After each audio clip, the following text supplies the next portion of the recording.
Seven colors of the rainbow. Come on, let's sing. Primary hues, pure and true. RYB, red, yellow. But does it look like me? I mean, a little bit, kinda. There's my crazy hair. I have a little mark on my face right here. I put it on there. It did get a little dirty because when I made it, I had dirty hands and I was using glue and I wasn't paying attention. But for the most part, this is me. I gave myself crazy glasses because I always have different pairs of glasses and I didn't want to worry about making the glasses look too even, right? But today we're going to make warm and cool self-portraits.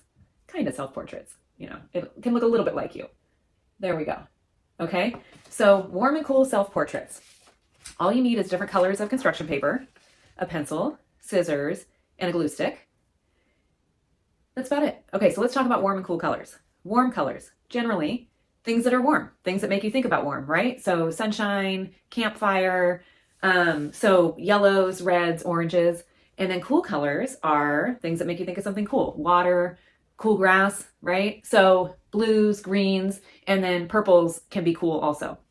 Now, there's a whole spectrum of color in the color wheel. So sometimes yellows are cool and greens can be on the warm side, and we'll get into that eventually. But for right now, let's just keep it simple and let's go with reds, yellows, oranges are warm, blues, greens, purples are cool, and then pink, because it's technically light red, will be a warm color too. Okay, so get whatever colors you have and your supplies. Let's talk real quick about a couple of scissor safety things and some scissor skills that I want to show you. Okay, so scissors, you know, but I'm going to remind you, always point them away from you and only use them to cut paper, and do not even pretend to cut anything else. Okay, if you use them the way they're supposed to, you most likely won't cut yourself, or if you do cut yourself because mistakes happen, it's going to be very minimal. Okay, so you always want to cut away from you like that. And then if you're going to cut like a circle or an oval, something like that, hold on, let me grab my pen. If I'm going to cut something circular, first of all, if it's small-ish, to make it easier on myself, I cut the shape off the big page. Okay, there's my circle. And then I cut away from me. And then I just spin my paper and keep my scissors away from me. Just kind of spin and spin. And that just makes it easier for me to cut around in a circle. The other thing is, let's say I want to make glasses for myself or cut something where I have to cut the center out. An easy way to do that, that's one of my glasses. I do this. I don't fold it. I just kind of bend it so I don't make a crease. Give it a little snip in the center. I use that snip. I don't know why I'm doing this right here on my little couch. I should do this on my table so you can see it. But I go into that little snip and I cut towards the corner. Go back to the snip and cut towards the outline. Go back, cut towards the outline. Okay, then I have all these like little flaps here, and then that makes it easy for me to just cut that little part off, right? And then I cut that little flap and that little flap, and then I'll have the center cut out. So those are just a couple little scissor things. Even if you already know how to use scissors, it's always good to be reminded. And using scissors, glue sticks, that kind of stuff, building things with your hands, creating with your hands are really, really good for your fine motor skills and for your dexterity, which is how you use your hands. So if you're an athlete, a dancer, an artist, it's really good to keep those skills. It's like hand-eye coordination. So you're not just practicing that stuff when you're out on the field or whatever you're doing. Every little thing you're doing with your hands helps you, whether you realize it or not. So that's why I love doing stuff with scissors, paper, glue sticks, and building things. It also is just really good for you. Like it's like you're problem solving, you're trying to figure things out, keeps your brain working, and it's fun because at the end, you end up with something like this, and who doesn't want something like this? So I'm going to show you how I would make my warm and cool self-portrait. I always want to match up a warm to a cool, try to kind of balance them out. At some point it can get a little confusing as you add layers and there might be a cool, a warm, you know, but for the most part, just think warm, cool, and just try to match it up that way. All right. Warm and cool colors really help each other shine, right? So it's kind of like we've talked about complementary colors, two colors next to each other that really like brighten each other up. Same thing with warm and cool. They just really create like a nice balance. So I'm going to show you a little bit about how to create the self-portrait. Ready? Get your supplies and we'll get started. All right. First, I have black for the background. I'm going to set up my colors here. Okay. I'm going to put them in stacks. I put my cool stack on one side, my warm on the other. Cool is blue, green, purple.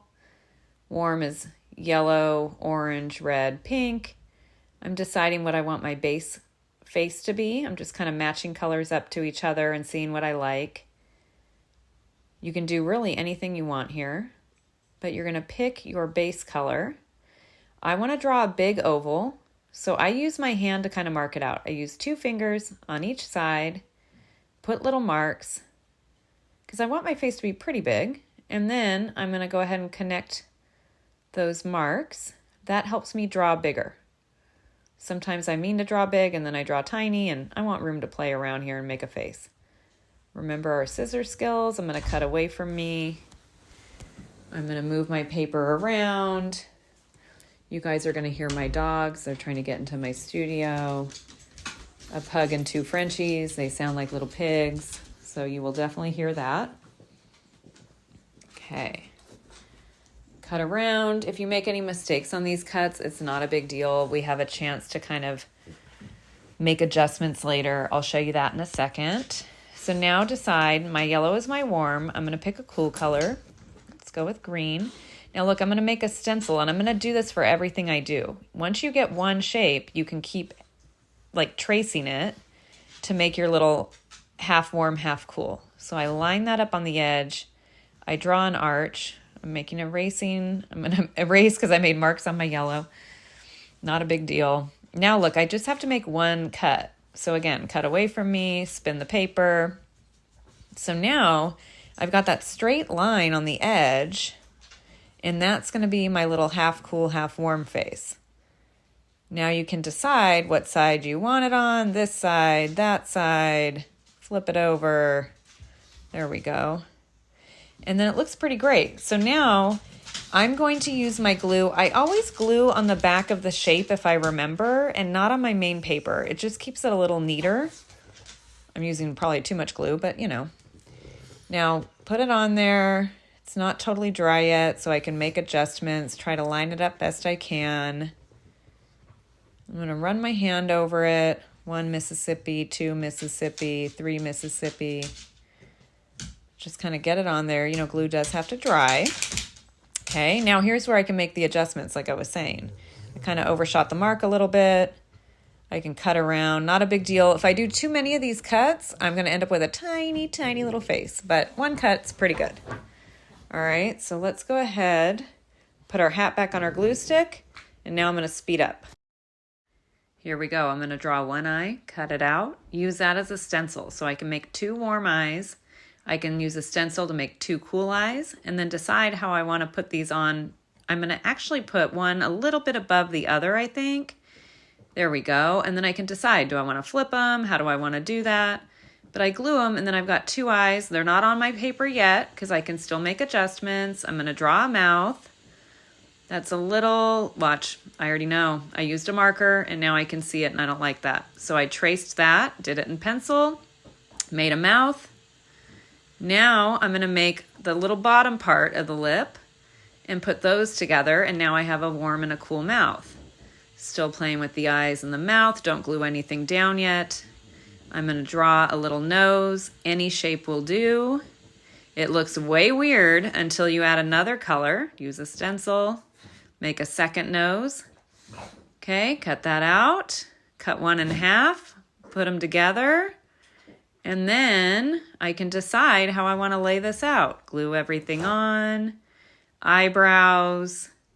I mean, you can go any which way you want with this. Look at that. Nose, mouth. There's my little mark on my face.